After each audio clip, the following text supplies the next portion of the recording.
ভাগবতের পাতায় আপনারা যদি খুঁজে দেখেন অর্থের উপদেশ পাবেন। শ্রীমদ্ ভাগবত মহাপুরাণ 18 পুরাণের মধ্যে শ্রেষ্ঠ পুরাণ, কিন্তু সেইখানে অর্থ সম্পর্কে একটা কথা বলেছে, হয়তো বেশি বলেছে, আমার একটা কথা মনে আছে তাই আমি বলছি। শ্রীমদ্ ভাগবত তো সাধু সন্ন্যাসীদের জন্য মূলত, কারণ শ্রীমদ্ ভাগবতের পাতা খুলে দেখবেন অধ্যায়ের শেষগুলোতে লেখা আছে ইতি পারমহংস্যাং সংহিতায়াম। দেখবেন শ্রীমদ্ ভাগবতের প্রত্যেকটি অধ্যায়ের শেষে ইতি পারমহংস্যাং সংহিতায়াম, মানে পরমহংসগণের জন্য রচিত যে শাস্ত্র, সেই শাস্ত্র ভাগবত, এতে এত নম্বর অধ্যায় শেষ হলো। তাহলে পরমহংস কাকে বলে? যে দুধে আর জলে মিশিয়ে দিলে শুধু দুধের সার অংশটা গ্রহণ করে, জলীয় অংশটাকে ত্যাগ করে। হংস তো সেই পরমহংস, রাজহংস। রাজহাঁসের কাজ কি? যদি তাকে দুধ আর জল মিশিয়ে দেন, সে কিন্তু দুধের সার অংশটা নিয়ে নেবে, শুধু জল অংশটা পড়ে থাকবে, মানে অসার অংশ পড়ে থাকবে, সার অংশ নিয়ে নেবে। এই জন্য রাজহাঁসকে পরমহংস বলা হয়, এবং সাধু সন্ন্যাসীকে ওই জন্য পরমহংস বলা হয়। নিত্য পদার্থ আর অনিত্য পদার্থ মিশিয়ে দিলে সে নিত্য পদার্থটা গ্রহণ করবে, অনিত্য পদার্থ ত্যাগ করবে। ওই জন্য সাধু সন্ন্যাসীকে পরমহংস বলা হয়। তাহলে সাধু সন্ন্যাসীর জন্য রচিত যে বই শ্রীমদ্ ভাগবত, যিনি বলছেন তিনি তো জন্ম থেকেই সন্ন্যাসী। সুখদেব গোস্বামী মায়ের গর্ভে যখন জন্ম নিয়েছেন 16 বছর বয়সে, মায়ের গর্ভ মানে কষ্টে যেন একদম ফেটে যাচ্ছে। ছেলে বলছে ভিতর থেকে আমি বাইরে বেরোবো না। কেন না, বাইরে বেরোলেই আমাকে মায়া ঘিরে ধরবে। তখন বেদব্যাস বললেন, আমি যদি কোনো তপস্যা করে থাকি তোকে আশীর্বাদ করছি, তুই বাইরে আসলেও মাতৃগর্ভে যেমন আছিস সেই রকমই থাকবি, মায়া তোকে স্পর্শ করবে না। তখন সুখদেব গোস্বামী বাইরে বেরিয়ে এলেন আর সন্ন্যাসী হয়ে ঘর ছেড়ে চলে গেলেন। এই যে ছোটবেলার সন্ন্যাসী সুখদেব গোস্বামী, সে বলছে শ্রীমদ্ ভাগবত, তিনি বলছেন শ্রীমদ্ ভাগবত। আর সেই ভাগবতেও একটা জায়গায় অর্থের কথা আছে। কোন জায়গাটা আছে আপনার বাড়িতে গিয়ে দেখবেন, আমি বলে দিচ্ছি। শ্রীমদ্ ভাগবতে যেখানে দেখবেন বলি মহারাজের কাহিনী আছে, সব অধ্যায়গুলো পড়বেন, দেখবেন বলি মহারাজের কাহিনী যেখানে আছে, ওইখানে বলি মহারাজের গুরুদেব শুক্রাচার্য, শুক্রাচার্য বলছেন বলিকে যে টাকা পয়সা শুধু ইনকাম করলেই হয় না, ঠিক ঠিক জায়গায় খরচা করতে জানতে হয়। চিন্তা করুন, হাজার হাজার বছর আগের শাস্ত্র, সেখানে এই কথা বলছে। পৃথিবীর লোক শিখছে আমাদের কাছে, অথচ আমরা আমাদের জিনিস জানতে পারছি না। ইনকাম করাটাই শেষ কথা নয়, উপার্জন করে টাকাটা ঠিক জায়গায় খরচ করাটাই শেষ কথা। কোন কোন জায়গায় খরচা করতে হবে ভাগবতে বলছে শুক্রাচার্য বলিকে। আপনারা জানেন শুক্রাচার্য হচ্ছে দৈত্যদের গুরু, আর বৃহস্পতি হচ্ছে দেবতাদের গুরু। দেবতাদের গুরু বৃহস্পতি, শুক্রাচার্য দৈত্যগণের গুরু। তাই বলি যেহেতু দৈত্য, বলি মহারাজ যেহেতু দৈত্য, ওই বলি মহারাজের গুরুদেব শুক্রাচার্য, তিনি বলছেন যে শোনো, ধর্মায় যশসের্থায়, ধর্মায় প্রথম অর্থ খরচা করতে হবে ধর্মের জন্য। দ্বিতীয় হচ্ছে যশসে, নাম যশ ছড়াতে পারে এমন জায়গায় পয়সা খরচা করতে হবে। দেখবেন বড় বড় কোম্পানিরা, অনেক বড় লোক, তবুও টিভিতে দিনরাত অ্যাড দিচ্ছে। তাদের আর অ্যাড দরকার নেই, লোকে জেনে গেছে কোম্পানির ভালো মন্দ, কিন্তু তবুও অ্যাড তারা দিয়ে চলেছে। কেন না, নাম যশ তাদের যত ছড়াবে বিজনেসটা তাদের আজীবন পাকাপোক্ত থাকবে। তাই যশসে মানে যশ লাভ হতে পারে এমন জায়গায় খরচা করতে হবে। প্রথমে ধর্ম লাভ হতে পারে এমন জায়গায়, দ্বিতীয় যশ লাভ হতে পারে এমন জায়গায়, তৃতীয় অর্থ ঘুরে আসতে পারে এমন জায়গায়, মানে যাকে বলে ইনভেস্টমেন্ট। অর্থ দিয়ে অর্থ পাওয়া, মানি বিগেটস মানি, পয়সা পয়সাকে জন্ম দেয় এমন জায়গায় পয়সা রাখতে হবে যেন সে জন্ম দেয়। মনে করুন একটা জায়গা কিনলেন, 2 লাখ টাকা কাঠা কিনলেন আপনি এমন একটা জায়গায় 5 বছরের মধ্যে সেটা 5 গুণ দাম হয়ে গেল। খরচা করেছিলেন 2 লাখ, পেয়ে গেলেন 10 লাখ। তাহলে পয়সা পয়সাকে জন্ম দিল। এটাও শুক্রাচার্য বলছেন বলিকে, যে 3 নম্বর জায়গা হচ্ছে ইনভেস্টমেন্ট। ধর্মায় যশসের্থায়, 3টে বলে দিলাম। ধর্মের উদ্দেশ্যে টাকা দিতে হয়, কেন না আধ্যাত্মিক শান্তি লাভ হবে না। একটু আগেই বললাম, পয়সা আপনাকে সুখ দিতে পারে, শান্তি দিতে পারবে না। শান্তি পেতে গেলে আপনাকে তীর্থযাত্রা করতে হবে, শান্তি পেতে গেলে আপনাকে শাস্ত্র পাঠ করতে হবে। যদি পড়াশোনা করার ক্ষমতা না থাকে, তাহলে যারা পড়াশোনা করেছে সেই সব পণ্ডিতদের কাছে শুনতে হবে।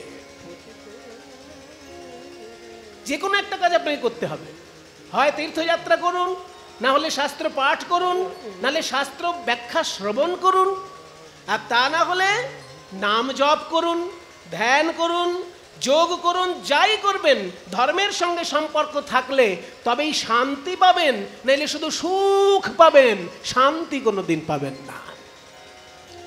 তাই মুনি ঋষি প্রথমেই বলছে ধর্মের জন্য অর্থ খরচা করো, দ্বিতীয়তে বলছে নিজের নাম ডাকের জন্য অর্থ খরচা করো, তৃতীয় বলছে অর্থটা যেন ঘুরে আসে ডবল হয়ে, ট্রিপল হয়ে, সেই রকম জায়গায় অর্থ খরচা করো। 4 নম্বর বলছে কামায়, নিজের কোনো মনোবাসনা পূর্ণ করার জন্য অর্থ খরচা করো। মনে করো একটা ভালো গাড়ি কিনতে চাও, তুমি অনেক দিনের শখ একটা ভালো গাড়ি কিনবে, খরচা করো, কিন্তু আগে ইনভেস্টমেন্ট করো, তারপর গাড়ি কেনো। আগে গাড়ি কিনে তারপর ইনভেস্টমেন্ট, উল্টো হয়ে যাবে কেস, হবে না, ঠিক ঠিক তোমার হলো না। আগে ইনভেস্টমেন্ট করো, তারপর গাড়ি কেনো। যদি ইনভেস্টমেন্ট ঠিকঠাক থাকে তবেই গাড়িতে হাত দাও। একদম সাজিয়ে রেখেছে আমাদের মুনি ঋষি। শুধু বই পড়ার মতন আমাদের ইচ্ছে থাকে না, আমাদের সময় থাকে না। শুক্রাচার্য যে কথাটা বলছেন, এগুলো আপনার বড় বড় ইকোনমিস্ট যারা, তারা শুনে অবাক হয়ে যায়। যদি বাপরে, আমরা যেগুলো মোটা মোটা বই পড়ে জানতে পেরেছি, শুক্রাচার্য ভাগবতের পাতায় একটা শ্লোকে বলে দিয়েছে, একটা শ্লোক, যে প্রথম খরচা করবে ধর্মে, দ্বিতীয় খরচা করবে কিসে বলেছিলাম, নাম যশ মানে অ্যাডভার্টাইজমেন্ট, তৃতীয় খরচা করবে কিসে, ইনভেস্টমেন্ট, যেখানে পয়সা দিলে পয়সা ফেরত আসবে, চতুর্থ খরচা করবে কিসে, যদি কোনো মনোবাসনা পূর্ণ করতে চাও। জীবনে এরোপ্লেন চড়োনি, তাহলে খরচা করে একদিন এরোপ্লেন চড়ে না, তাই না? মনোবাসনা পূর্ণ করার জন্য একটা খরচা করো।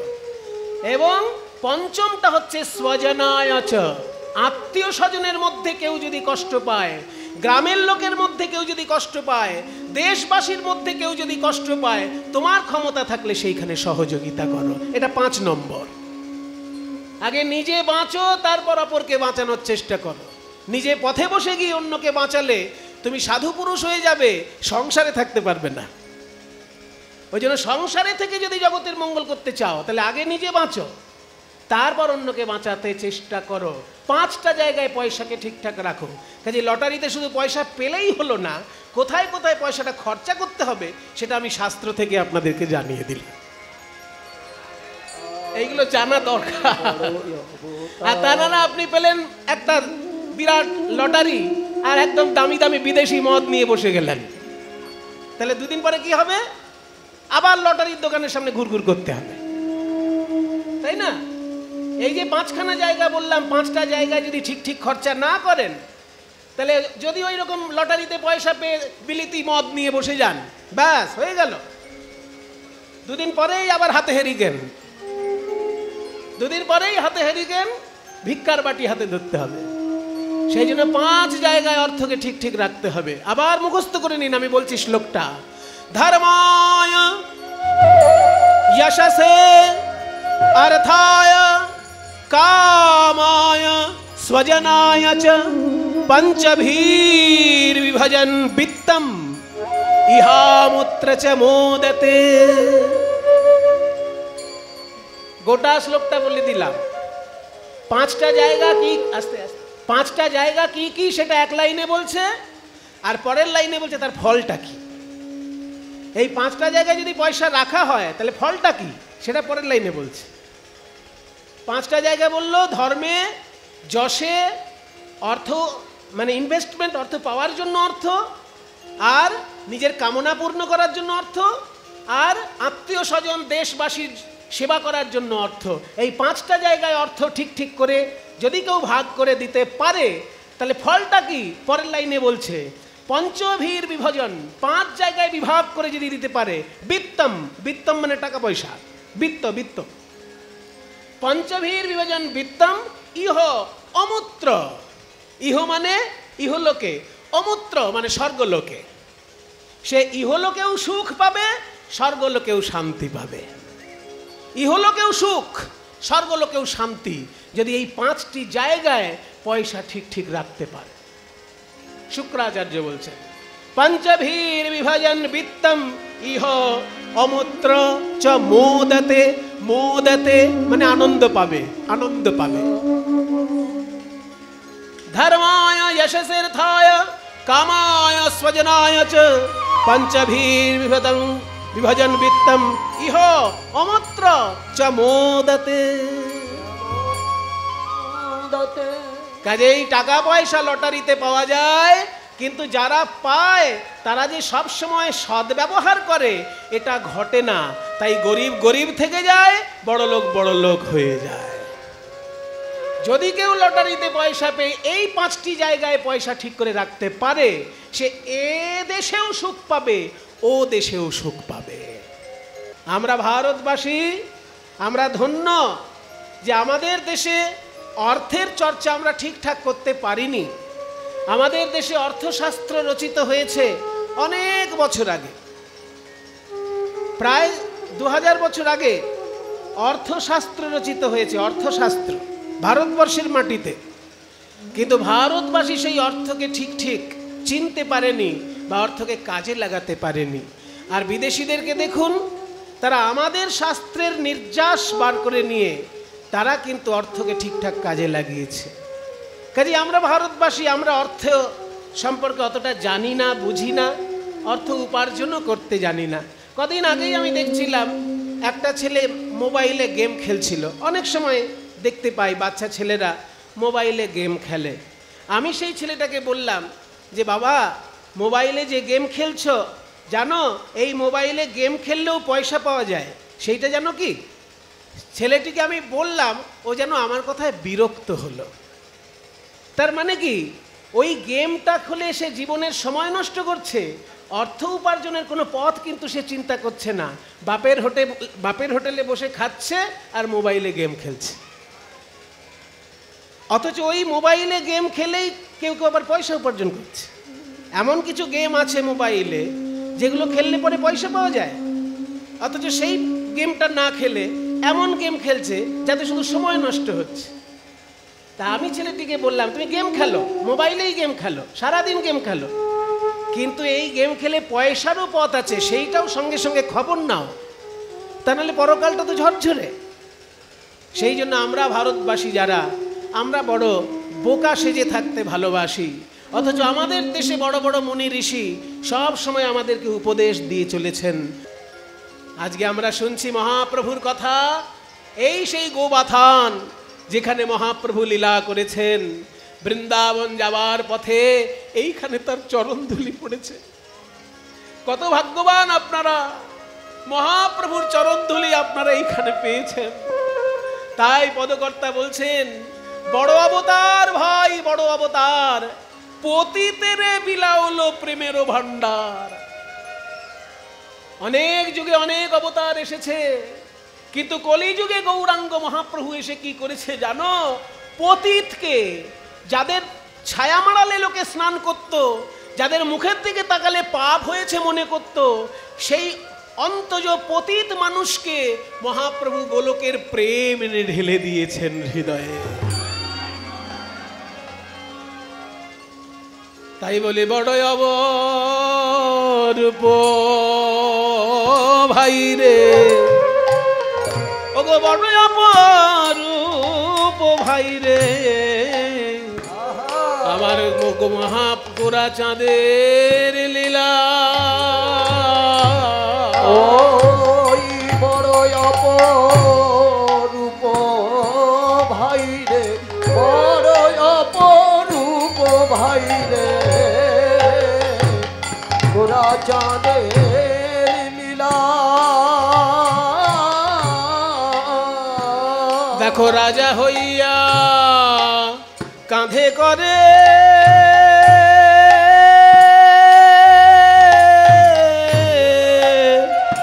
বৈষ্ণবের ঝোলা গো। রাজা হইয়া কাঁধে করে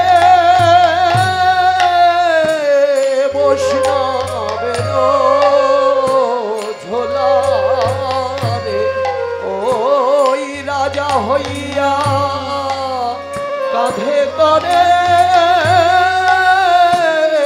বৈষ্ণবের ঝোলা রে। আগেকার দিনে লোকে জানতো রাজা রাজা আর ভিখারি ভিখারি, কিন্তু মহাপ্রভু এসে এমন লীলা করলেন যেখানে রাজাও ভিখারি সাজতে পেরে ধন্য হয়েছেন। ভিখারির পোশাক পরে ভিখারির মতো ভাব নিয়ে জীবনটাকে ধন্য বলে মনে করছেন মহাপ্রভুর লীলায়। তার উদাহরণ কোথায়?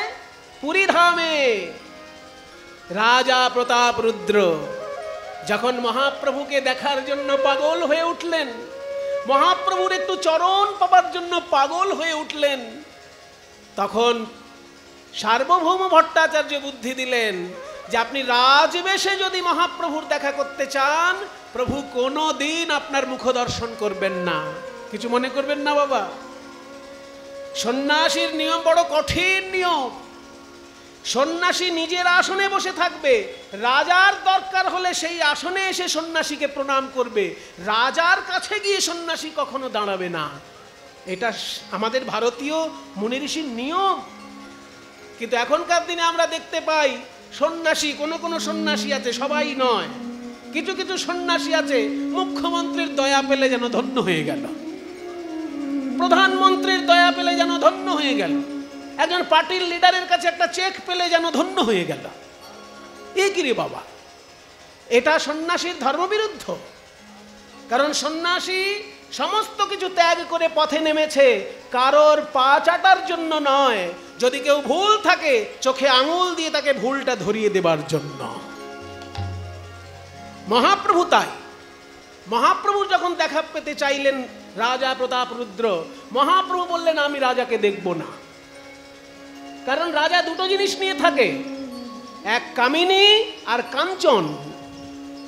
কামিনী আর কাঞ্চন দুটো জিনিসই বৈরাগ্যের বিরোধী।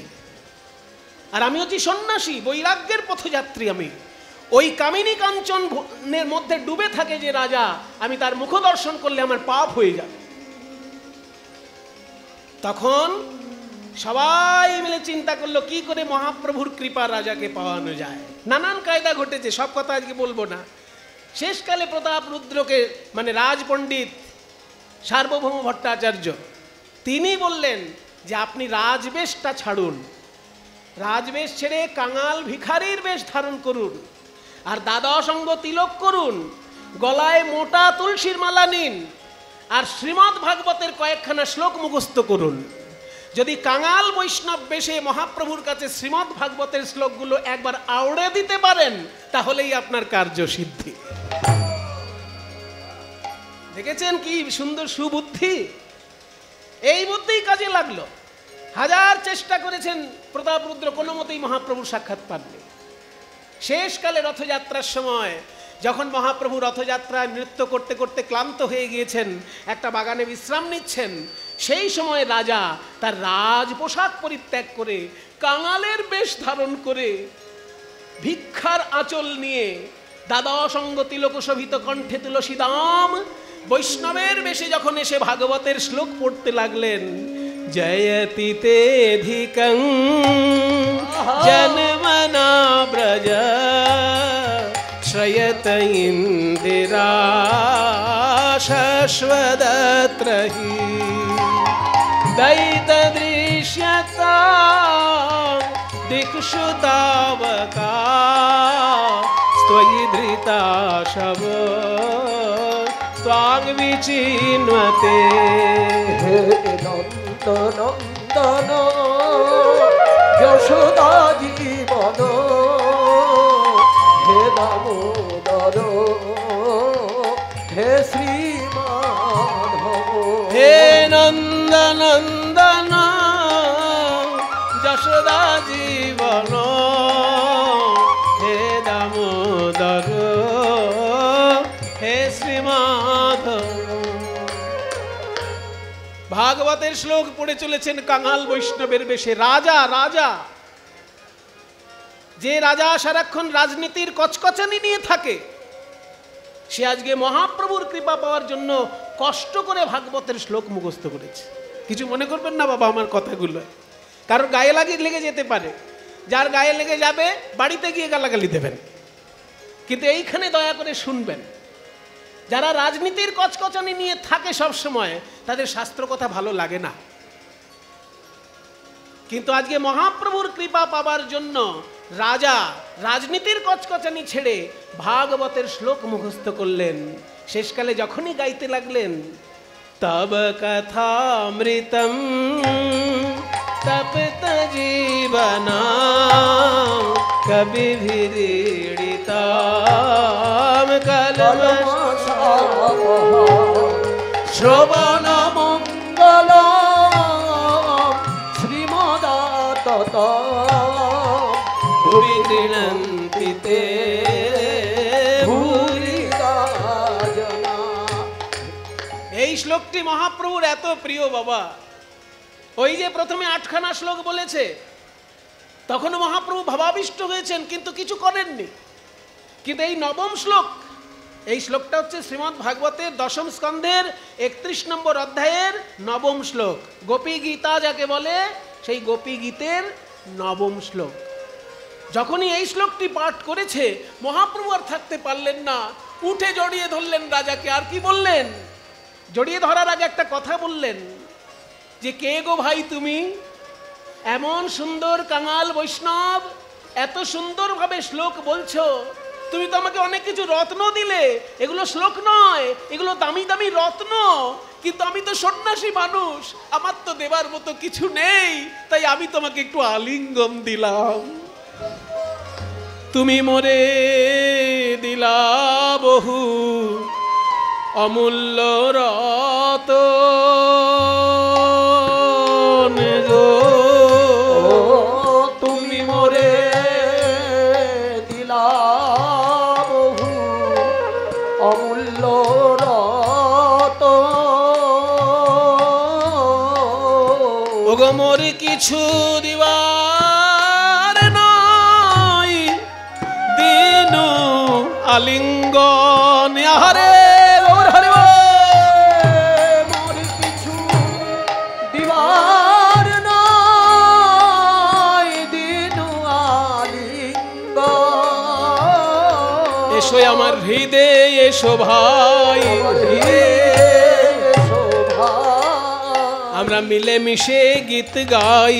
হৃদয়ে এসো ভাই, মিলে মিশে গীত গাই। আমরা মিলে মিশে গীত গাই।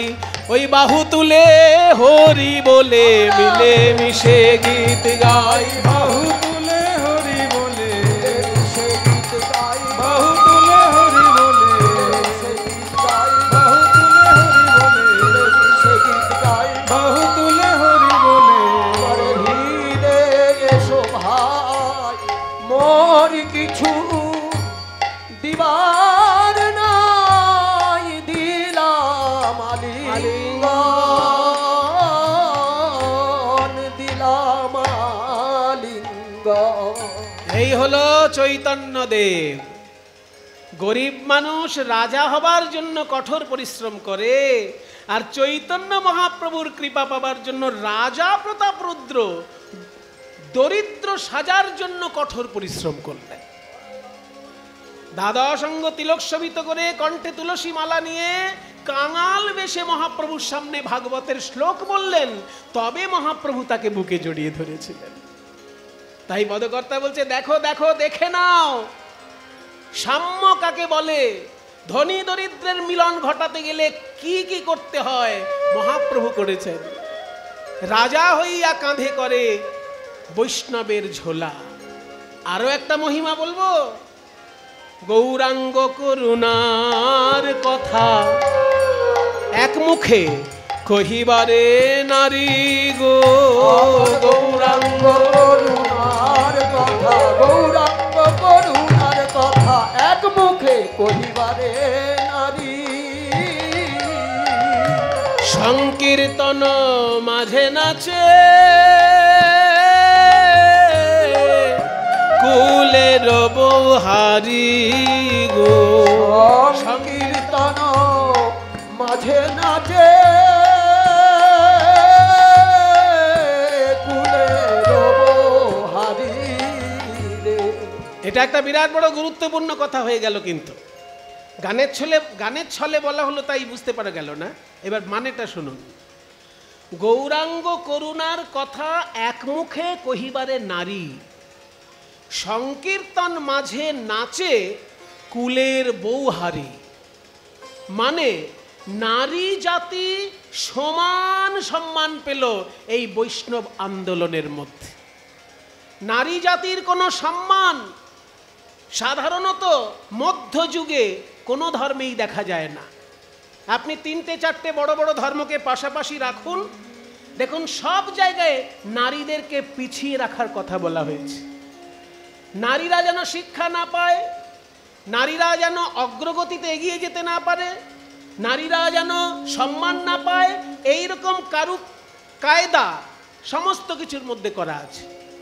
হিন্দু ধর্মও বলবো, ইসলাম ধর্মও বলবো, দুটো ধর্মের কথা সমান সমান বলবো। আমি কাউকে আমি ছোট করব না, অথচ সত্যি কথাটা বলবো। হিন্দু ধর্মে দেখুন, যে ব্রাহ্মণ ঠাকুর মশাই পূজা করছেন তার স্ত্রী তো ব্রাহ্মণী। ভট্টাচার্য টাইটেলটা তো তার স্ত্রীকেও লিখতে হচ্ছে নাকি? আপনার নাম কি? কৃষ্ণ গোপাল মুখোপাধ্যায়। আপনার স্ত্রীর নাম কি? ওই দেখুন, সুভদ্রা মুখোপাধ্যায়। তাহলে উনি কৃষ্ণ গোপাল মুখোপাধ্যায়, ওনার স্ত্রীও তো সুভদ্রা কি দাস না ঘোষ না মণ্ডল? মুখোপাধ্যায়। তাহলে উনি পুজোর আসনে বসে পুজো করছেন, যজ্ঞ করছেন, ওনার স্ত্রী কি পুজোর আসনে বসে পুজো যজ্ঞ করতে পারছেন? আজকাল কোথাও কোথাও শুরু হয়েছে, কিন্তু আমরা মধ্যযুগে সাধারণত কি দেখতে পেয়েছি? প্রাচীন যুগে ছিল, ঋগ্বেদের যুগে ছিল, যজুর্বেদ অথর্ববেদের যুগে ছিল, সেখানে মুনি ঋষির মধ্যেও নারী ছিলেন। কিন্তু পুরাণ আর তন্ত্রের যুগে এসে নারীদের স্থান নেমে এলো। মুখার্জি, ভট্টাচার্য, চ্যাটার্জি সে যাগযজ্ঞ করছে, পূজা করছে, কিন্তু তার স্ত্রীর একই টাইটেল, অথচ যাগযজ্ঞ পূজা করতে পারছে না। পুজোর সাজসজ্জা সাজিয়ে দিতে পারছে, কিন্তু ডাইরেক্ট পুজো করতে পারছে না। আমি আমার মায়ের কাছে শিখেছি পুজোর মন্ত্র। আমার মা তার বাবার কাছে পুজো এত সুন্দরভাবে গুছিয়ে দিতেন। আমার মা হচ্ছেন অপর্ণা দেবী, আর তার বাবা হচ্ছেন গোপাল চক্রবর্তী। তা সেই গোপাল চক্রবর্তী যখন পুজো করতেন, মা এত মন দিয়ে মন্ত্রগুলো শুনতেন, মায়ের সব মন্ত্র মুখস্থ ছিল। আমি পুজোর মন্ত্রগুলো বই পড়ে যত না শিখেছি, মায়ের কাছ থেকে বেশি শিখেছি। গঙ্গে চ যমুনে চৈব গোদাবরী সরস্বতী নর্মদে সিন্ধু কাবেরী জলেস্মিন সন্নিধিং কুরু, কুরুক্ষেত্র গয়া গঙ্গা প্রভাস পুষ্করাণি চ পুণ্যান্বিতানি তীর্থানি পূজা কালে ভবন্তি। এই সব মন্ত্র মায়ের কাছ থেকে শেখা, মায়ের কাছে শেখা। কিন্তু তবু আসনে বসে যখন পুজো করছে, ঠাকুর মশাই করছেন, ঠাকুর মশাই স্ত্রী করতে পারছেন না। এটা মধ্যযুগীয় আবরণ। বেদের যুগে কিন্তু ছিল না। বেদের যুগে স্ত্রীও সমানভাবে যজ্ঞ করতে পারত। ইসলাম ধর্মে দেখুন, যদি কোনো পুরুষ মানুষ নামাজ পড়ে, তার সামনে দিয়ে যদি একটা নারী হেঁটে যায়, সেই পুরুষ মানুষের নামাজ সঙ্গে সঙ্গে ক্যান্সেল হয়ে যায়। ওই নামাজ নাকি ঈশ্বর গ্রহণ করবেন না। এটা বলা হয়েছে যে সামনে দিয়ে কোনো নারী হেঁটে যাওয়া চলবে না। তাহলে কতখানি অসম্মান করা হচ্ছে। কি হিন্দু ধর্ম, কি ইসলাম ধর্ম, কি খ্রিস্ট ধর্ম, যেখানেই যাবেন আপনি দেখবেন নারীদেরকে পিছিয়ে রাখার সব রকমের ব্যবস্থা বেশিরভাগ ধর্মে করা হয়েছে। কিন্তু চৈতন্য মহাপ্রভুর প্রেম আন্দোলনে গৌরাঙ্গ মহাপ্রভু যখন সন্ন্যাসী হয়ে চলে গেলেন, নবদ্বীপের বৈষ্ণব সমাজ বিষ্ণুপ্রিয়া দেবীকে মাথায় করে রেখেছিল। নিত্যানন্দ প্রভু যখন অন্তর্ধান করলেন, নিত্যানন্দ প্রভুর স্ত্রী জাহ্নবা দেবী লক্ষ লক্ষ মানুষকে দীক্ষা দিয়েছেন, নারী দীক্ষা দিয়েছেন বৈষ্ণব ধর্মে। নারী দীক্ষা দিয়েছেন এবং শিক্ষা লাভ করেছেন। দীক্ষা এবং শিক্ষা দুটোতেই অধিকার থেকে পিছিয়ে রাখা হয়েছিল, কিন্তু বৈষ্ণব আন্দোলন নারী সমাজকে দিয়েছিল সেই দীক্ষা এবং শিক্ষার অধিকার। তাই বলছে সংকীর্তন মাঝে নাচে কুলের বহারি গো। আরো একটা মহিমার দিক আছে, ওই দেখো যবনেও নাচে গায়ে, আবার বলে হরি নাম গো। ওই যবনে নাচে গায়, বলে হরি নাম গো। যবনেও নাচে গায়ে, বলে হরি নাম গো। ওই যবনে নাচে গায়, যবনে নাচে গায়, বলে হরি নাম গো। হেনয় অবতারে সে বঞ্চিত বলরাম গো। হেনয় তারে সে বঞ্চিত বলরাম গো। যবনেও নাচে গায়ে, বলে হরিনাম। বিরাট ব্যাপার। চৈতন্য মহাপ্রভুর প্রেমান্দোলন এমন রূপ ধারণ করেছিল যে এখানে হিন্দু মুসলমানের ভেদাভেদ ধুয়ে মুছে গেছিল। মুসলমান সমাজেরও হাজার হাজার মানুষ হরি সংকীর্তনের রসে প্লাবিত হয়ে গেছিলেন বাবা। সত্য ঘটনা। সত্য ঘটনা যদি না হয় তাহলে শত শত পদকর্তা আছেন যারা জাতিতে মুসলমান। আমার কথায় যদি আপনার বিশ্বাস না হয়, কলকাতা বিশ্ববিদ্যালয়ে যান আর ঢাকা বিশ্ববিদ্যালয়ে যান। বাংলার তো দুটোই রাজধানী, পশ্চিমবঙ্গের রাজধানী কলকাতা আর পূর্ববঙ্গের রাজধানী ঢাকা। ঢাকা বিশ্ববিদ্যালয় থেকে একটা বই বেরিয়েছিল, মুসলমানের লেখা বৈষ্ণব পদাবলী। আবার কলকাতা বিশ্ববিদ্যালয় থেকেও একটা বই বেরিয়েছিল, বইটার নামটা একটু বড়, বৈষ্ণব ভাবাপন্ন মুসলমান কবির পদমঞ্জুষা। গোটা নামটা বলে দিলাম, এই তো পরে আপনারা লিখে নিতে পারবেন, শুনে নিতে পারবেন। বৈষ্ণব ভাবাপন্ন মুসলমান কবির পদমঞ্জুষা কলকাতা বিশ্ববিদ্যালয়ে গবেষণা করে বার করা হয়েছে। সেখানে প্রায় 1000 খানেক বৈষ্ণব পদাবলীর লেখক শুধু মুসলমান আর মুসলমান। একটা পদ আজকে আমি গাইব, একটু পরেই গাইব, মুসলমানের লেখা বৈষ্ণব পদাবলী। কাজী নজরুল ইসলামকে বাদ দিয়েও, কাজী নজরুল ইসলাম তো আছেনই, তিনি তো এমন এমন গান লিখেছেন শুনলেই চোখে জল আসে। সখী সে হরি কেমন নাম শুনে যার এত প্রেম জাগে, চোখে আসে এত জল। সখী সে হরি কেমন নাম শুনে যার এত প্রেম জাগে, চোখে আনে এত জল। সখী সে হরি কেমন সে কি আসে এই পৃথিবীতে, গাহে রাধা নাম বাঁশরীতে। সে কি আসে পৃথিবীতে, গাহে রাধা নাম বাঁশরীতে।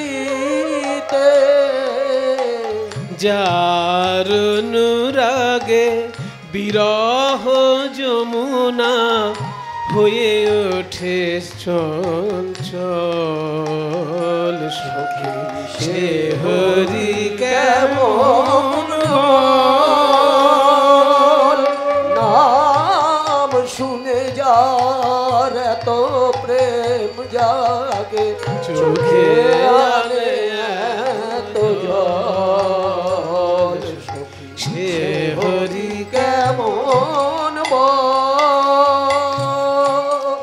ভগবানের তো অনেক নাম আছে। নজরুল ইসলাম জিজ্ঞাসা করছেন, এত তো তার নাম, কিন্তু কোন নামে তাকে কাছে পাওয়া যাবে ভাই? তারে কি নামে ডাকিলে আসে, কোন রূপ কোন গুণ পাইলে সে রাধা সম ভালোবাসে। তারে কি নামে ডাকিলে আসে, কোন রূপ কোন গুণ পাইলে সে রাধা সম ভালোবাসে। সখী শুনেছি সে নাকি কালো, জালে কেমনে সে এত আলো। সখী শুনেছি সে নাকি কালো, জালে কেমনে সে এত আলো। শুনেছি কৃষ্ণের রূপ নাকি কালো, তাহলে সেই কৃষ্ণ রূপ চিন্তা করলে অজ্ঞান অন্ধকার দূর হয়ে যায় কি করে? এত আলো আসে কোত্থেকে সেই রূপে? সখী শুনেছি সে নাকি কালো, জালে কেমন সে এত আলো। সখী শুনেছি সে নাকি কালো, জালে কেমন সে এত আলো। আবার মায়া ভুলাইতে মায়াবী সে নাকি করে গো মায়ার ছল।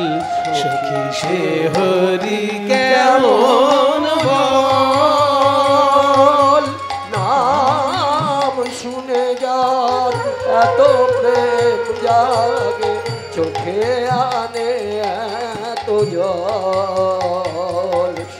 সে হরি কেমন। কাজী নজরুল ইসলাম মুসলমান, কিন্তু এত সুন্দর গান লিখেছেন শ্রীকৃষ্ণ সম্পর্কে যে শুনলে পরে যেন হৃদয়টা জুড়িয়ে যায়।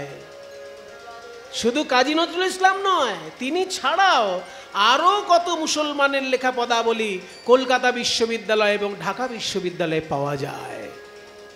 কাজেই আমাদের দেশে কিন্তু ইসলাম ধর্ম এবং হিন্দু ধর্মের মিলনের একটা সাধনা চলেছিল, কিন্তু বিদেশি চক্রান্ত আর এখানের কিছু বদমাইশ লোক আর রাজনৈতিক কূট চক্রান্ত মিলে আমাদের ভেদাভেদটাকে বারবার তুলে ধরে আমাদের সামনে।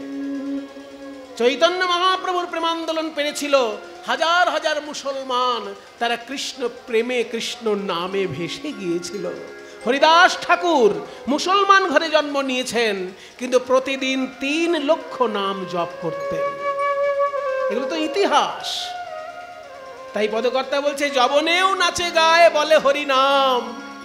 পদকর্তা বলছেন বলরাম দাস পদকর্তা, তিনি বলছেন যে যবনেও নাচে গায়ে বলে হরি নাম, হেন অবতারে সে বঞ্চিত বলরাম। হেন অবতারে সে বঞ্চিত বলরাম, আমার ভাগ্যে কিছু হলো না। গৌরাঙ্গের প্রেমান্দোলনে রাজা তার অহংকার ত্যাগ করে কাঙাল সাজিল, আর নারী তার হারানো সম্মান ফিরে পেল, আর মানুষ আত্মসম্মান ফিরে পেল। নিচ বর্ণের মানুষ আত্মসম্মান ফিরে পেল বৈষ্ণব আন্দোলনে। মানুষে মানুষে ধর্মে ধর্মে মিল ঘটিয়ে দিল বৈষ্ণব আন্দোলন। আমি কিছু পেলাম না ভাই, এমনই হতভাগ্য আমি কিছু পেলাম না। তাহলে গৌরাঙ্গ মহাপ্রভু বিষয়ক যে পদটি আমরা গাইলাম, বলরাম দাসের লেখা পদ, এই পদে চারটে প্রধান জিনিস উঠে এলো। এক, ব্রহ্মার দুর্লভ প্রেম পৌঁছে দিলেন মহাপ্রভু পতিত মানুষের কাছেও। ব্রাহ্মণ বৈষ্ণব তো পাবেই, কিন্তু যাদের পাবার কথা নয় তারাও পেয়ে গেলেন সেই ব্রহ্মার দুর্লভ কৃষ্ণ প্রেম। দ্বিতীয় কি, নারী সমাজ পেল তার হারানো সম্মান। তৃতীয় কি না, রাজা তার অহংকার ভুলে গিয়ে সাধারণ মানুষের মধ্যে এসে মিশে দাঁড়ালো। চার কি, যে অহিন্দু যারা তারাও বৈষ্ণব ভাবান্দোলনে আত্মসমর্পণ করলো, ভেসে গেল, তাদের হৃদয় বিগলিত হয়ে গেল বৈষ্ণব ভাবান্দোলনে। আজকে আমরা তাই কৃষ্ণলীলায় যেটা দেখব, যে শ্রীকৃষ্ণের অন্তরঙ্গ বন্ধু, যে কৃষ্ণের সঙ্গে পড়াশোনা করেছে, কৃষ্ণের সঙ্গে খেলা করেছে, কিন্তু সে এত দরিদ্র হয়ে গেছিল, শেষকালে শ্রীকৃষ্ণ নিজে তাকে রাজার সম্মান দিলেন। শ্রীকৃষ্ণ হতদরিদ্র পিছিয়ে পড়া একটি মানুষ, যে শ্রীকৃষ্ণের অন্তরঙ্গ বন্ধু ছিল, কিন্তু এককালে ভাগ্যের চক্রে পড়ে সব কিছু হারিয়ে পথের ভিখারি হয়ে গেছিল। শ্রীকৃষ্ণ তাকে বুকে টেনে নিয়ে রাজ সম্মান দিল তাকে। চলুন সেই শ্রীকৃষ্ণ আর সুদামার অপূর্ব কাহিনী আমরা বৃন্দাবনে গিয়ে শুনি। বন্দে বৃন্দাবনস্ত্রীণাম নন্দব্রজস্ত্রীণাম পাদরেণুমভীক্ষ্ণশঃ व्यासामरे कथोदुदितं पुणते भुवनत्रयं वन्दे नन्दव्रजश्रीणां पादरेणुमभीक्ष्णशः व्यासामरे कथोदुदितं पुणते भुवनत्रयं वन्दे नन्दव्रजश्रीणां पादरे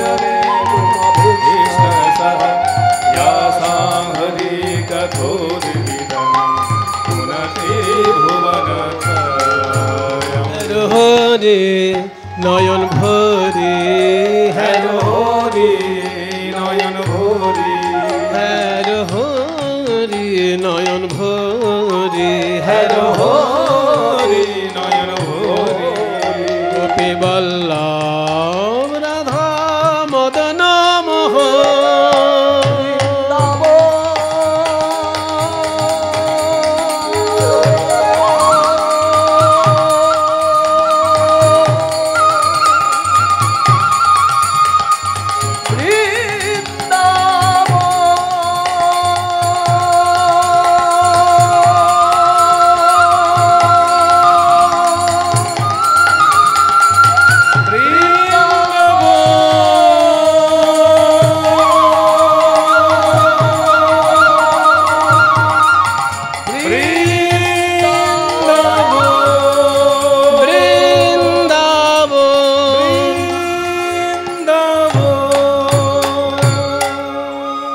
সবাই বলো বৃন্দাবন ধাম কি,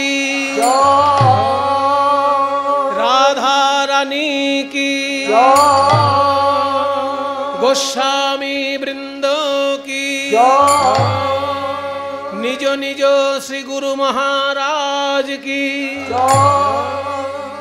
এই মহাপ্রভুর লীলাভূমি, এই কোটালডি, এই গোবাথান কি, মহাপ্রভুর লীলা রস, তার মহিমা এতক্ষণ আস্বাদন করলাম। এইবার আমরা কৃষ্ণ সুদামার অংশ শুনব। শ্রীকৃষ্ণ আর সুদামা দুজনেই বন্ধু, কিন্তু শ্রীকৃষ্ণের শুধু সুদামা তো বন্ধু নয়, আরো বন্ধু ছিল। তাদের মধ্যে সুদামার নামটা ভাগবতে বিশেষ করে, শ্রীমদ্ ভাগবতে বিশেষ করে বিস্তারিতভাবে তার জীবনীটা লেখা আছে। তাহলে যাই আমরা দেখি শ্রীকৃষ্ণের বন্ধু কজন, আগে তাদের নামগুলো শুনব, তারপরে সুদামার প্রসঙ্গে বিশেষভাবে আসব। খেলত রাম, কিভাবে কৃষ্ণ খেলা করছেন গোবাথানে যখন গরু দেখেছিলেন মহাপ্রভু, তার বৃন্দাবনের গোষ্ঠের ভাব মনে পড়েছিল। বৃন্দাবনে গোষ্ঠলীলায় যখন শ্রীকৃষ্ণ খেলা করছেন, পদকর্তা কি সুন্দর লিখছেন, খেলাতে রাম সুন্দর শ্যাম মোহন মুরতি মধুর টাম কাচনি পাচনি বেত্র বেনু মুরলি খুরলি গান রে। খেলা লোফাতাল একটু কষে, বড় লোফা কিবা খেলা তোরা সুন্দর শ্যাম মোহন বা মুরতি মহুর খেলা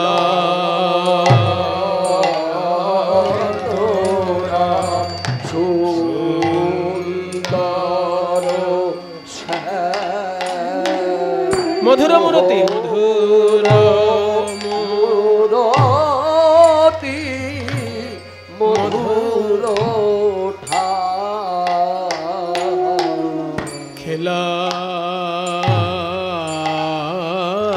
তোরা আজ কি আনন্দ খেলা তোরা আজ কি আনন্দ। বৃন্দাবনে যমুনা তীরে কি আনন্দ যমুনার তীরে কি আনন্দ। বলরাম কানাই হরি বল খেলা লোফাতাল কিন্তু কিরকম কষে হচ্ছে, গোটা গোটা মাত্রা চলছে একদম। গুনুন 1 2 3 4 5 6 7 9 10 11 12 কষে কষে এবার রেলা বাজনা তাগ ধি না ধি ধি ধি না ধি ধি ধি না ধি ধি না ধি ধি না ধি ধি উর্থি না থি নি উর্থি না থি নি উর্থি না একবার ধি একবার থি গুরু লঘু শোনো গুরু ধি না ধি ধি গুরু ধি না ধি ধি গুরু ধি না ধি ধি না ধি ধি না ধি ধি তা উর্থি না থি মাঝখানে থি না থি নি উর্থি না থি থি না থি নি না থি নি গুরু লঘু করে বাজনার রেলা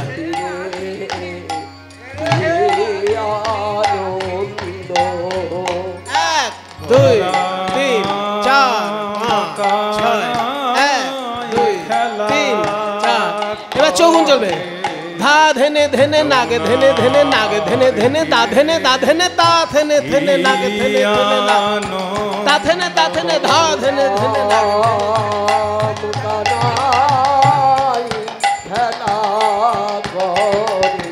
ধেনে ধেনে নাগে ধেনে ধেনে নাগে ধেনে ধেনে দা ধেনে তা ধেনে ধেনে নাগে। এবার চৌগুন চলবে।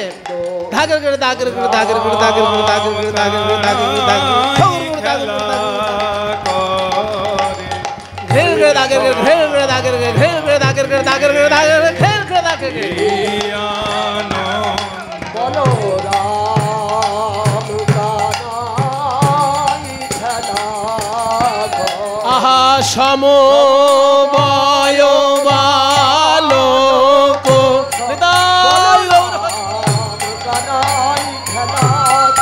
হেই তেরে ঘেনে দাঘেন আত্মা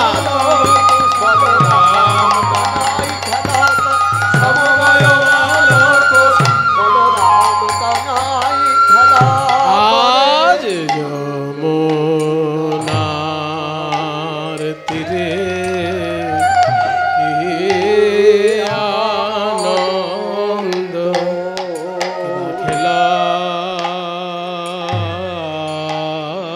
রাম।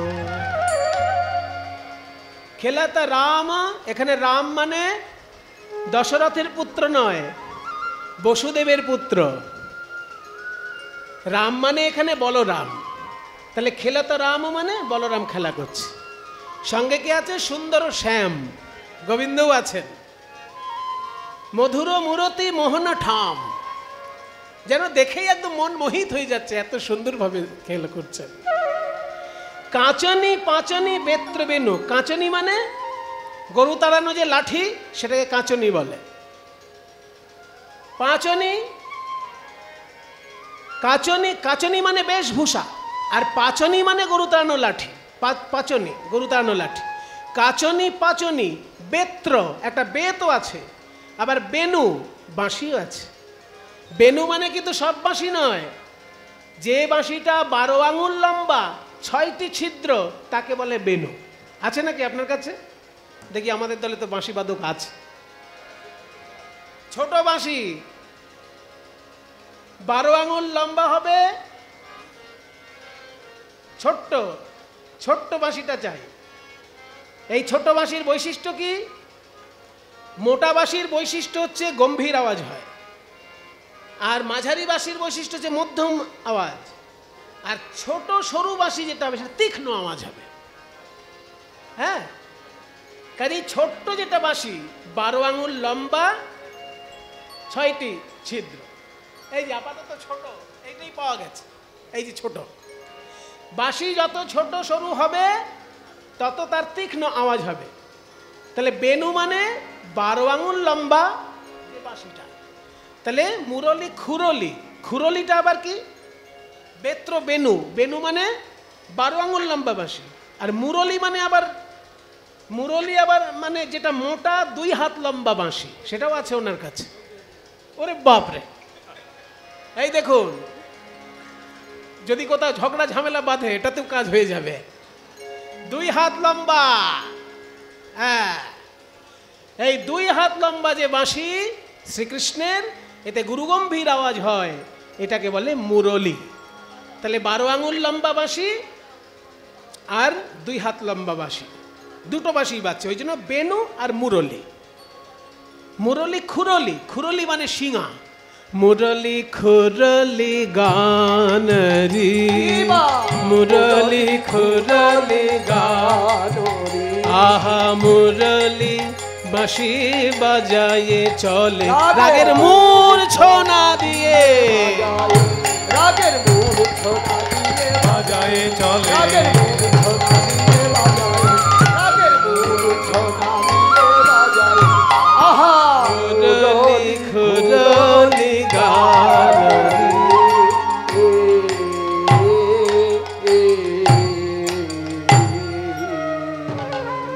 এইবার বন্ধুদের নাম বলা হচ্ছে এই গানটায়। এই গানটার প্রথম স্তবক হলো, যেখানে শ্রীকৃষ্ণ কত সুন্দর খেলছেন, বাঁশিটা কিরকম সেটা বলা হলো।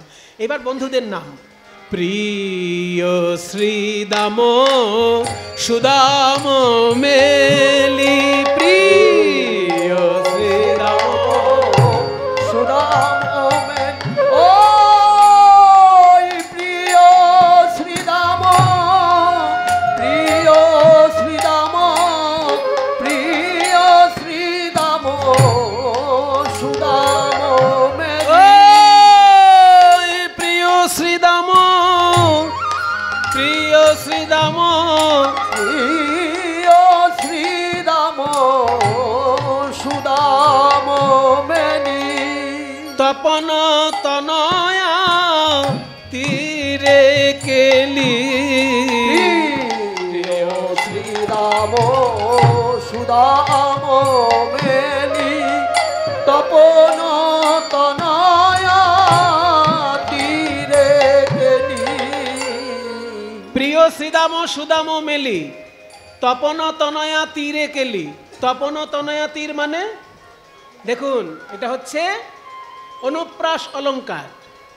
ত ত ত, 3টে শব্দের শুরুতে ত আছে। তপন মানে সূর্য, তনয়া মানে কন্যা, সূর্যের কন্যার নাম যমুনা। তাই যমুনার তীরে না বলে তপন তনয়া তীরে বলা হলো। যমুনা তীরে বলে দিলে কোনো অলংকার হলো না, কিন্তু তপন তনয়া তীরে বললে 3 বার ত ত ত অক্ষরটা আসছে, এটা অনুপ্রাস অলংকার বলে। এসব উচ্চমানের সাহিত্যের ব্যাপার। তপন তনয়া তীরে কেলি, মানে যমুনার তীরে খেলা করছে। তাহলে বন্ধুদের নাম কি বলা হলো? প্রিয় শ্রীদাম সুদাম মেলি। কিন্তু শ্রীদাম আর সুদাম দুজনের নাম বলা হলো। শ্রীদাম আর সুদাম তো দুজন কৃষ্ণের বন্ধু নয়, অনেক বন্ধু কৃষ্ণের। মায়েরা একটু খেয়াল করুন, শ্রীকৃষ্ণের বন্ধুদের নাম বলছি। শ্রীদাম, সুদাম, দাম, বসুদাম, সুবল, মহাবল, সুবাহু, মহাবাহু, স্তককৃষ্ণ, অর্জুন, লবঙ্গ, মধুমঙ্গল। কয়টি বললাম? এ বাবা, শুনতে বলেছ, গুনতে বললে নাকি? 2-1 জন গুনে ফেলেছে, সবাই গুনেনি, সবাই গুনুন। শ্রীদাম, সুদাম, দাম, বসুদাম, সুবল, মহাবল, সুবাহু, মহাবাহু, স্তককৃষ্ণ, অর্জুন, লবঙ্গ, মধুমঙ্গল। কটা হলো? এই 12 জন শ্রীকৃষ্ণের বন্ধু। তার মধ্যে শ্রীদামের নাম সবার আগে। শ্রীদামের নাম সবার আগে কেন? না, শ্রীদাম হচ্ছে রাধারানীর দাদা। যেহেতু রাধারানীর দাদা, ওই জন্য ওর সম্মানটা সবার আগে। শ্রীদাম রাধারানীর দাদা বলে তার নামটা সবার আগে। সুদাম, একে নিয়েই আজকে আমরা কথা শুনব। সুদামার বাবার নাম মটক আর মায়ের নাম রচনা দেবী। এই সুদামা যখন শ্রীকৃষ্ণের সঙ্গে খেলা করছে, আনন্দিত মনে বৃন্দাবনের মাঠে মাঠে, ঘাটে ঘাটে, ছুটে ছুটে খেলা করছে। প্রিয় শ্রীদাম সুদাম মেলি, তপন তনয়া তীরে কেলি, ধবলি শ্যামলি আওরি আওরি, ধবলি শ্যামলি আওরি আওরি, ধবলি শ্যামলি আওরি আওরি, पुकारी चलत कानरिया, पुकारी चलत कानरी, आहा पुकारी धेनुर नाम लोए, पुकारी धेनुर नाम लोए, पुकारी धेनुर नाम लोए, पुकारी चलत कानरी।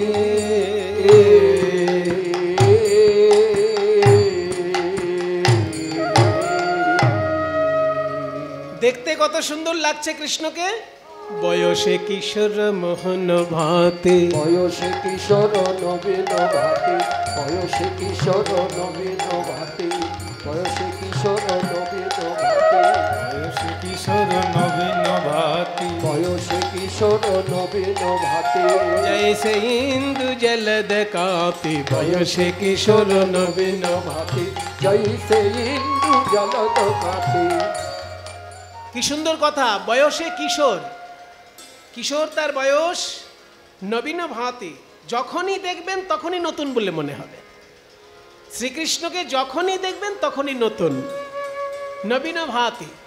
জৈসে, জৈসে মানে ঠিক যেন, ইন্দু জলদ কাঁতি, চাঁদ আর মেঘ এক জায়গায় উদয় হয়েছে, চাঁদ আর মেঘের কান্তি মিশে আছে।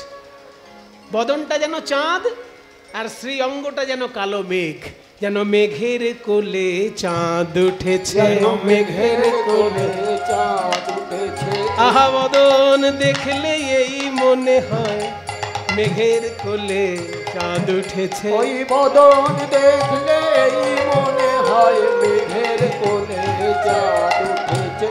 চারু চন্দ্রিকা গুঞ্জহার, চারু চন্দ্রিকা গুঞ্জহার, চারু চন্দ্রিকা গুঞ্জহার, চারু চন্দ্রিকা গুঞ্জহার, বদনে মদন ভানরিয়া, আহা বদনে মদন ভানুরি, আহা বদনে মদন ভানরি, বদনে মদন ভানুরি, বদনে মদন বেটে মাখানো, বদনে বদনে মদন বেটে মাখানো, বদনে মদন বেটে মাখানো, বদনে মদন ভানরি,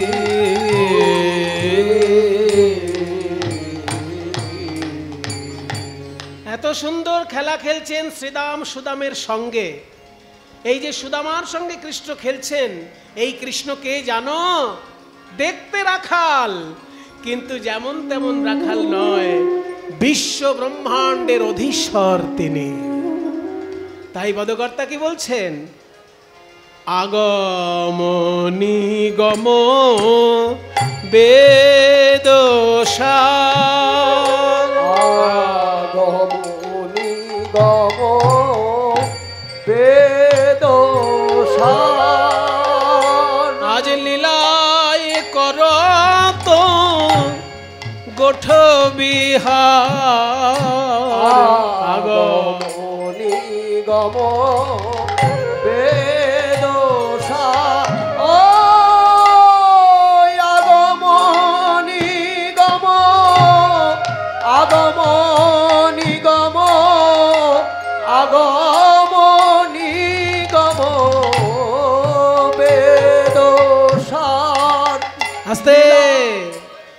যিনি খেলা করছেন ছোট্ট একটা কালো সেজে ছেলে, কালো একটা ছেলে সেজে যিনি খেলা করছেন, মিষ্টি মিষ্টি দেখতে, কিন্তু উনি কে জানো? আগম নিগম বেদসার।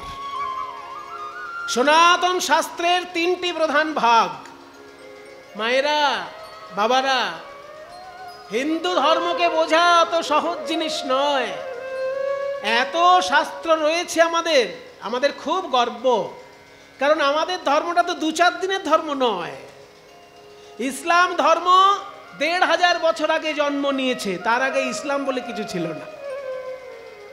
খ্রিস্টান ধর্ম 2000 বছর আগে জন্ম নিয়েছে, তার বলে খ্রিস্টান ধর্ম বলে তার আগে কিছু ছিল না। তার আগে ছিল ইহুদি ধর্ম, আর বৌদ্ধ ধর্ম ছিল খ্রিস্টান ধর্মের থেকেও পুরনো। বৌদ্ধ ধর্ম 2500 বছর আগে, আর তার থেকেও হাজার হাজার বছর প্রাচীন এই সনাতন ধর্ম। মিনিমাম 5000 বছর পুরনো শাস্ত্র পাওয়া যায়। তাহলে 5000 বছর থেকে এখন পর্যন্ত লেখা হয়েছে, কম হবে সেটার ভান্ডার? সেই শাস্ত্র ভান্ডারকে মূলত 3টে ভাগে ভাগ করা হচ্ছে: আগম, নিগম আর বেদ। আগম কাকে বলে? এগুলো জেনে রাখা ভালো। বোকা লোকেরা জানে না, তাই সনাতন শাস্ত্র সম্পর্কে তাদের নানা রকম বিভ্রান্তি তৈরি হয়। আগম কাকে বলে? আগতং শিব বক্তব্য গীত গতং চ গিরিজা মুখে গতং চ গিরিজা শ্রুতৌ মতং চ বাসুদেবস্য স আগম ইতিরিত। যে শাস্ত্র শিব ঠাকুরের মুখ থেকে বেরিয়েছে, মা দুর্গার কানে প্রবেশ করেছে, তাকে বলে আগম। আগম মানে এসেছে। কোথা থেকে এসেছে? শিবের মুখ থেকে এসেছে। কোথায় এসেছে? মা দুর্গার কানে এসেছে। এই শাস্ত্রের নাম আগম শাস্ত্র। সাধারণ লোকে যাকে তন্ত্রশাস্ত্র বলে জানে। এই তন্ত্রশাস্ত্রের 5টি ভাগ: শাক্ততন্ত্র, বৈষ্ণবতন্ত্র, শৈবতন্ত্র, গানপত্যতন্ত্র এবং সৌরতন্ত্র। তার মধ্যে শাক্ততন্ত্র, শৈবতন্ত্র এবং বৈষ্ণবতন্ত্র এই 3টেই বেশি পরিমাণে পাওয়া যায়, বাকি 2টো কম পরিমাণে পাওয়া যায়। শুধু শাক্ততন্ত্রেরই ভাগ 64 রকমের শাক্ততন্ত্র 3টি ধারায় পাওয়া যায়। 3টি ধারায় 64 রকমের। 3 64 যত হয়, 3 64 কত হবে রে বাবা? 3 6 18 মানে 180, আর 3 4 12 192। 192টা তন্ত্রশাস্ত্র শুধু শাক্ততন্ত্র। তারপর তো বৈষ্ণব আছে, শৈব আছে। তন্ত্রশাস্ত্র শিব ঠাকুরের মুখ থেকে বেরিয়েছে, মা দুর্গার কানে আছে। সেইটা 5 ভাগে বিভক্ত: শাক্ত, শৈব, বৈষ্ণব, সৌর, গানপত্য। এই যে শিব ঠাকুরের শাস্ত্র, তার যিনি সার, তিনি আজকে খেলা করছেন। তারপর বলছে নিগম। নিগম শাস্ত্র কি না? যা ব্রহ্মার মুখ থেকে বেরিয়েছে, নারদ মুনির কানে প্রথম এসেছে। এই যে 18 পুরাণ, এই যে 18 উপপুরাণ, এই সব রামায়ণ, মহাভারত, এগুলো সব ব্রহ্মার মুখোদ্গীর্ণ নারদের কর্ণে প্রবেশ করে। লিখেছেন বাল্মীকি, কিন্তু বক্তব্যকার ব্রহ্মার মুখ থেকে নারদের কানে। লিখেছেন বেদব্যাস মহাভারত, কিন্তু বক্তব্যকার ব্রহ্মার মুখ থেকে নারদের কানে। তাই ব্রহ্মার মুখ থেকে যেগুলো এসেছে নারদের কানে প্রবেশ করেছে তাকে বলে নিগম শাস্ত্র। আর যে শাস্ত্র সরাসরি ঈশ্বর মন্ত্ররূপে মুনি ঋষির হৃদয়ে উৎপন্ন হয়েছেন তাকে বলে বেদ মন্ত্র। সেটা হচ্ছে সাক্ষাৎ বেদ, সাক্ষাৎ ঈশ্বর মন্ত্ররূপে প্রকাশিত হয়েছে মুনি ঋষির হৃদয়ে। এই 3 রকমের শাস্ত্রের যিনি সার তত্ত্ব তিনি আজকে খেলা করছেন। আগম নিগম বেদ সার, আগম নিগম বেদ সার। আজ লীলায় করত গোঠ বিহার, আগম নিগম বেদ সার। লীলাই করত গোঠ বিহার। এইবার আপনাদের বলি, এত সুন্দর গানটি যে শুনলেন সেই শ্রীকৃষ্ণের শুরু থেকে একদম সুদামের বর্ণনা থেকে শুরু করে একদম আগম নিগম পর্যন্ত এত সুন্দর পদ যিনি লিখেছেন বাবা, তিনি চণ্ডীদাস নয়, বিদ্যাপতি নয়, গোবিন্দ দাস নয়, একজন মুসলমান। মুসলমান, হ্যাঁ, এই হচ্ছে আমাদের বাংলা, এই হচ্ছে আমাদের ভারতবর্ষ, যেখানে মুসলমান কবি এত সুন্দর শাস্ত্রের পদাবলী লেখেন, অবাক হয়ে শুনতে হয়। কিন্তু ভারতবর্ষের অসুস্থ রাজনীতি, পাকিস্তান বাংলাদেশের অসুস্থ রাজনীতি বারবার মানুষের মধ্যে ভেদাভেদ তৈরি করছে। অসুস্থ রাজনীতির ফল এগুলো আমরা ভোগ করছি সাধারণ মানুষ। কিন্তু দেখুন মুসলমান কত সুন্দর পদ লিখেছে। সেই মুসলমানের নাম যখন বলা হবে আমি তাকে প্রণাম করতে বাধ্য, কারণ বৈষ্ণব পদাবলী কীর্তনের নিয়ম যে পদকর্তার নাম যখন বলা হবে তখন গায়ক শ্রোতা সবাই তাকে প্রণাম করবেন। এত সুন্দর গান যিনি লিখেছেন পদ, বৈষ্ণব পদ, তার নাম নাসির মাহমুদ করত আশ। নাসির মাহমুদ করত আশ। নাসির মাহমুদ করত আশ। নাসির মাহমুদ করত যেন চরণে শরণ দানরি, চরণে শরণ দানরি।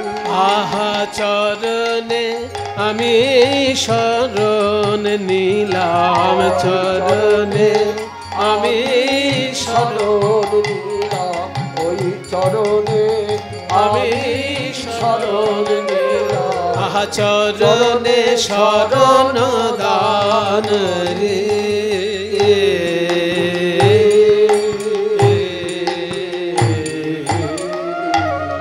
এ সুদাম, এ সুদাম, আয় আমরা খেলা করব। আজ আমরা রাম কানাইয়ের সনে খেলবো রে। আমরা রাম কানাইয়ের সনে খেলবো রে। আমরা রাম কানাইয়ের সনে খেলবো রে। আমরা রাম কানাইয়ের সনে খেলবো রে। আমরা রাম কানাইয়ের সনে খেলবো রে। খেলা খেলবো রে, খেলা খেলবো রে। খেলা খেলবো রে, খেলা খেলবো রে। খেলা খেলবো রে, খেলা খেলবো রে। খেলা খেলবো রে, খেলা খেলবো রে। আমরা রাম কানাইয়ের সনে খেলবো রে। আমরা রাম কানাইয়ের সনে খেলবো রে। আমরা রাম কানাইয়ের সনে খেলবো। খেলা খেলবো রে, খেলা খেলবো রে। খেলা খেলবো রে, খেলা খেলবো রে। ওই দূর বনে যাব না খেলবো রে। আমরা দূর বনে যাব না খেলবো রে। আমরা দূর বনে যাব না খেলবো রে। দূর বনে যাব না খেলবো রে। আমরা দূর বনে যাব না, আমাদের মা মানা করেছে দূর বনে যাব না। মা মানা করেছে, ওই দূর বনে যাব না। মা মানা করেছে, দূর বনে যাব না। মা মানা করেছে, দূর বনে যাব না। মা মানা করেছে, দূর বনে যাব না। মা মানা করেছে। খেলা খেলবো রে, খেলা খেলবো রে। খেলা খেলবো রে, খেলা খেলবো রে। আমরা রাম কানাইয়ের সনে খেলবো রে। আমরা রাম কানাইয়ের সনে খেলবো রে। ব্রজ রাখা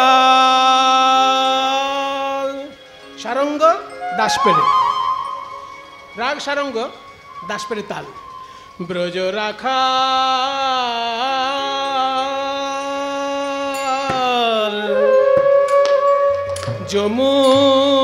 যমুনার তীরে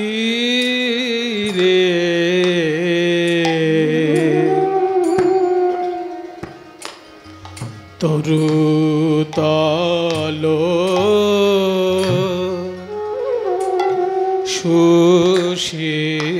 সুশীতল রে ব্রজ রাখা যমুনার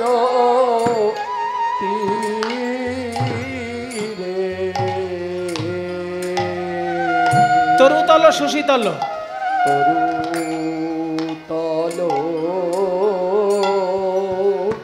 সুশীতল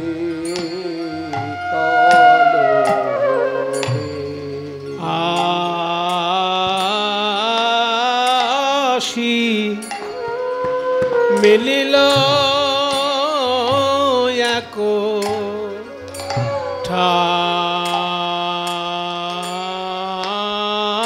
ঠাই রে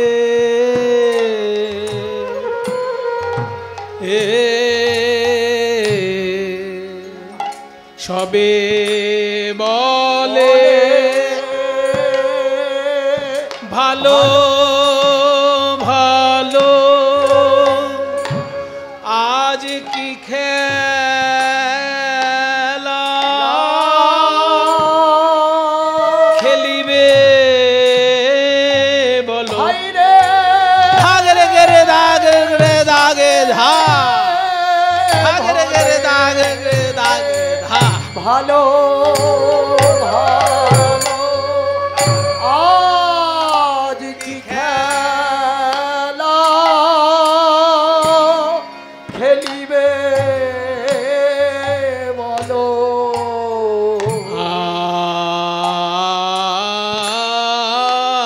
আজ খেলিব ইহ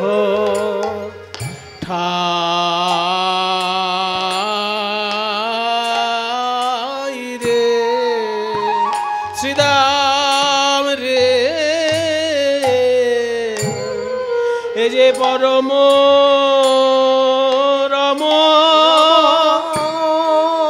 রমণীয় স্থান এ যে পরম রম নিয় স্থান শ্রী যমুনার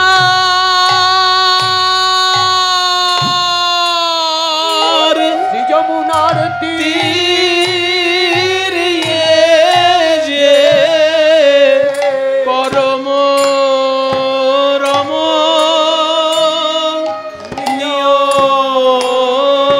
স্থান ওই শ্রী যমুনার তীরে যে তাতে আমাদের ভাই কানাইয়ের বিহার ভূমি ওই শ্রী যমুনার তীরে যে আমাদের ভাই কানাইয়ের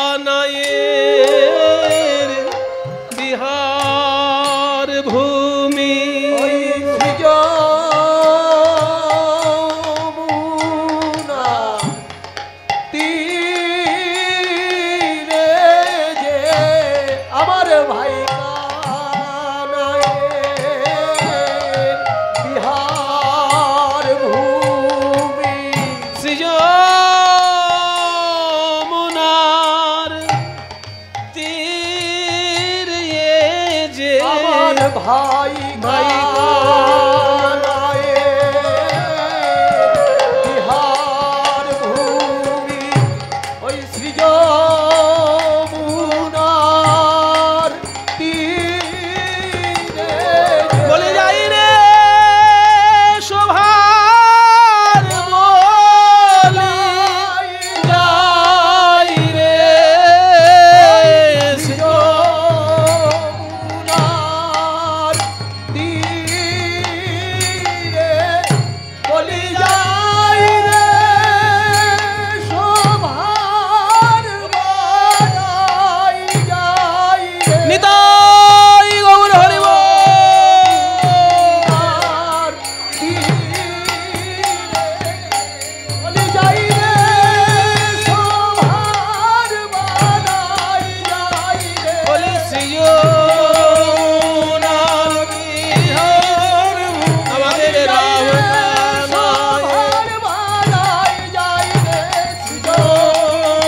খেলা হবে? ওঠো। কি নতুন খেলা? কাঁধে ধরা আর কাঁধে চাপা। কাঁধে করবে কে আর কাঁধে চড়বে কে? সবাই কি মাসায় বোকা আছে নাকি? কেউ কাঁধে চড়তে চাইলে চড়তে পেরে কি কাঁধে চড়াই? চড়বো, আমি চড়বো কাঁধে। চড়বি? হ্যাঁ। করবি না? না, তাহলে কাঁধে করবে কে আর কাঁধে চড়বে কে? একটা লটারি করা হোক। লটারি হোক। এই তো লটারি, লটারির দোকানে এখানেই আছে। তাহলে লটারি একটা করা হোক যে কে কাঁধে করবে আর কে কাঁধে চড়বে। এই শোন, এই যে বট গাছ, এই দেখো বট গাছের নিচেই গান হচ্ছে, বিরাট বট গাছ। এই বট গাছের একটা করে পাতা ছেড়ো। আমরা তো 24 জন বন্ধু। ওই যে শ্রীদাম সুদাম দাম বসুদাম সুবল মহাবল সুবাহু মহাবস্ত কৃষ্ণ মধুমঙ্গল, তাই না? আরো 12 জন মিলে 24 জন আমরা বন্ধু। আর শ্রীকৃষ্ণ বলরাম, এই মোট 26 জনের খেলা। 26টা পাতা ছেড়, তার মধ্যে একটা পাতা ছেঁদা করে দে, ফুটো করে দে, আর ওই 25টা পাতার সঙ্গে ফুটো পাতাটা মিলিয়ে রাখবে। সবাই চোখ বেঁধে একটা করে পাতা তুলবে, যার ভাগ্যে ওই ছেঁদা পাতা পড়বে সেই হবে চোর, আর বাকি সবাইকে সে কাঁধে করে নিয়ে যাবে। এই বলে আজকে খেলা শুরু করেছে। আনন্দিত মনে তারা খেলিতে লাগিল, আনন্দিত মনে তারা খেলিতে লাগিল, আনন্দিত মনে তারা খেলিতে লাগিল, আনন্দিত মনে তারা খেলিতে লাগিল। সখাসনে কৃষ্ণের রাজে আনন্দ বাড়িল, সখাসনে কৃষ্ণের রাজ আনন্দ বাড়িল। আনন্দ ধরে না, আনন্দ ধরে না, আনন্দ ধরে না, আনন্দ ধরে না, প্রেমানন্দে বিভোর হলো আনন্দ ধরে না, ওই প্রেমানন্দে বিভোর হলো আনন্দ ধরে না, প্রেমানন্দে বিভোর হলো আজিকার বিনোদ খেলায়, বিভোর হলো আজিকার বিনোদ খেলায়, প্রেমানন্দে বিভোর হলো, আজিকার বিনোদ খেলায়, প্রেমানন্দে বিভোর হলো, আজিকার বিনোদ খেলায়, প্রেমানন্দে বিভোর হলো আনন্দ ধরে না, আনন্দ ধরে না।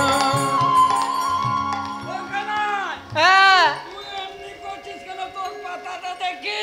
আমার পাতাটা ছেঁদা, তাহলে আমাকেই কাঁধে করতে হবে। তা তো হবেই। শ্রীদামের লইয়া কৃষ্ণ ছুটিতে লাগিল, সুদামারে লইয়া কৃষ্ণ ছুটিতে লাগিল, সুদামারে লইয়া কৃষ্ণ ছুটিতে লাগিল, শ্রীদামের লইয়া কৃষ্ণ ছুটিতে লাগিল।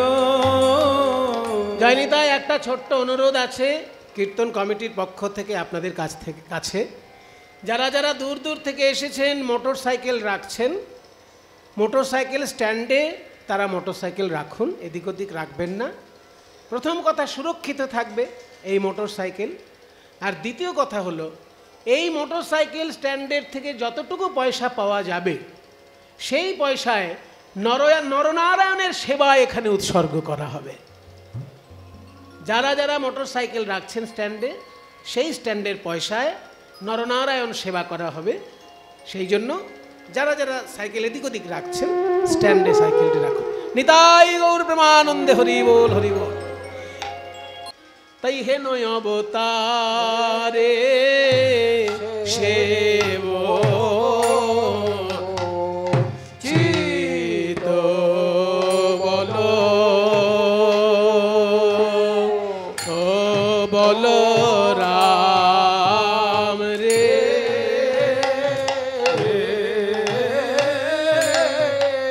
হে নয়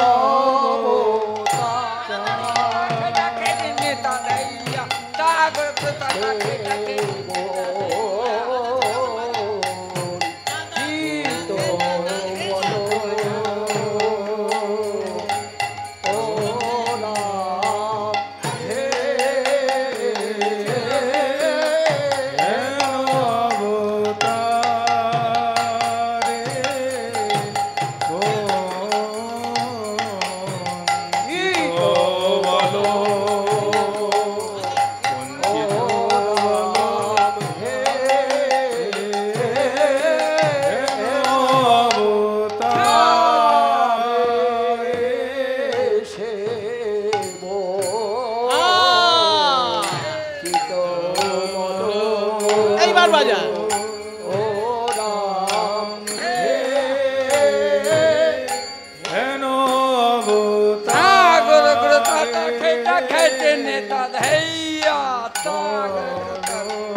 অবতারে সে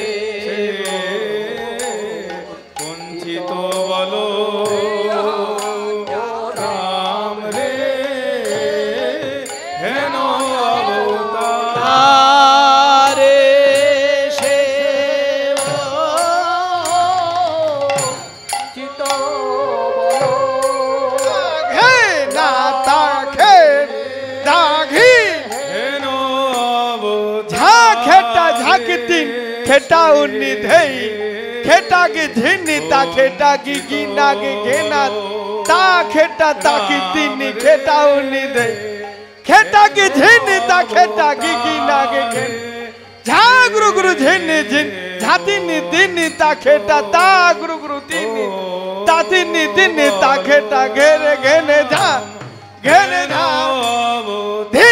ধিনা के धिनी धातर कर धिना के घान धिना के धिनी दाघी तर तर कर धत तट कता कता ने जगत जगत तट दाघी तर तर खड़ा की तरह कर हा जगत तट दाघी तर तर खड़ा की तरह कर हा जगत जगत तट दाघी तर घनता घनता खेता घे खेता घना खेता की गीता खेता की तेरे खेता की तेरे दिन दा खिखी तेरे खेता की तेरे खेता जा को दिखने धा दा कोता दा घने कोता की दा घने कोते ते कोता की दा घने हाँ कोता की धा घने ते कोता की दा घने धा घने ते कोता की दा घने धा घने ते कोता की दा বঞ্চিত বলো হে নয় অবতারে সে রাম রে হে নয় অবতারে তাই গৌর হরি বল। অবতারে সে রাম রে অবতারে সে বলো রাম রে অবতারে সে রাম রে হেন অবতারে সে বঞ্চিত বলো রাম রে হেন অবতারে সে বঞ্চিত বলো রাম রে হেন অবতারে সে বঞ্চিত বলো রাম রে হেন অবতারে সে বঞ্চিত বলো রাম হে নয় অবতারে